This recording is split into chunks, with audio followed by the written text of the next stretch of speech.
Hai teman-teman, kali ini kita akan belajar tentang bahan-bahan lunak buatan yang sering dipakai untuk membuat kerajinan tangan. Seru kan bisa bikin karya unik dari bahan-bahan ini? Daripada penasaran, yuk kita bahas satu persatu. Mulai dari yang mudah dibentuk sampai yang butuh teknik khusus, semuanya akan kita bahas tuntas di video ini. Yuk kita mulai. Nah, yang pertama ada polymer clay dan plastisin. Keduanya sering disebut sebagai bintang di dunia kerajinan tangan. Teksturnya yang padat lunak membuat mereka mudah dibentuk. Kalian bisa membuat kreasi mulai dari makanan miniatur sampai karakter lucu. Pilihan warnanya juga banyak sekali. Mulai dari warna-warna pastel yang lembut sampai warna-warna neon yang cerah. Semuanya ada. Tapi meskipun terlihat mirip, polymer clay dan plastisin punya perbedaan penting loh. Polymer clay tidak mengandung minyak, jadi bisa mengeras setelah dikeringkan. Nah, kalau plastisin dia mengandung minyak, jadi teksturnya akan tetap lunak meskipun sudah didiamkan lama. Jadi pastikan kalian pilih bahan yang tepat sesuai kebutuhan ya. Selanjutnya, ada fiberglass. Bahan yang satu ini unik sekali karena awalnya berbentuk cair tapi bisa mengeras seperti batu.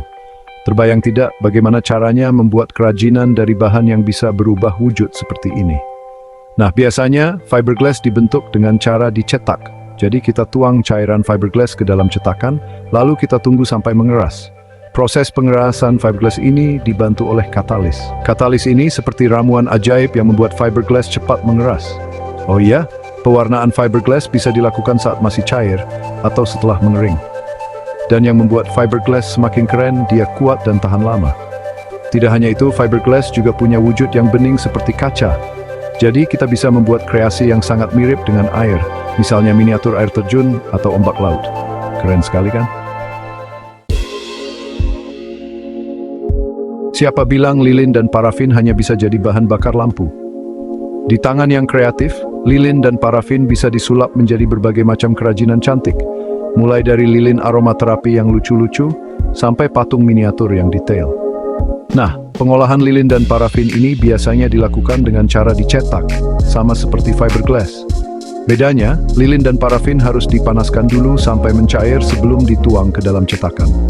Nah, proses pewarnaannya juga dilakukan saat lilin atau parafin masih cair.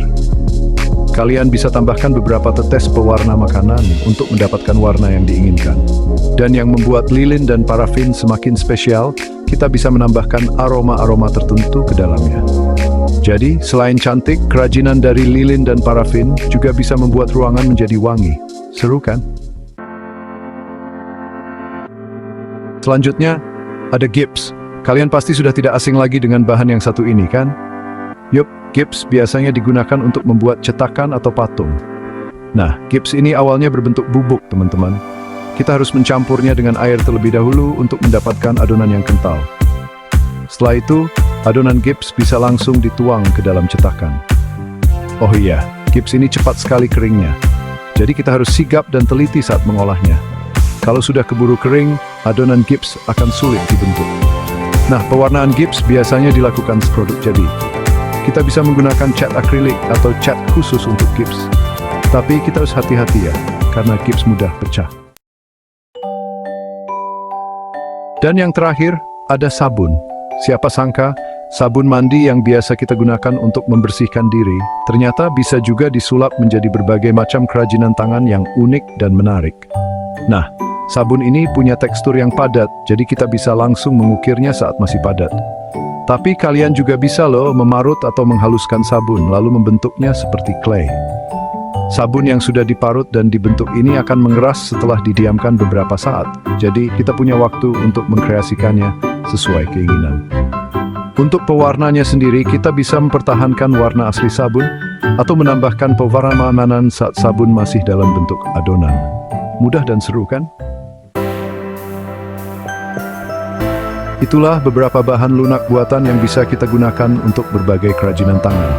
Mulai dari yang mudah dibentuk sampai yang butuh ketelitian ekstra, semuanya punya keunikan dan tantangannya masing-masing. Nah, sekarang tinggal kalian pilih bahan mana yang paling menarik untuk dicoba. Semoga informasi ini bermanfaat dan bisa menginspirasi kalian untuk berkarya. Sampai jumpa di video berikutnya.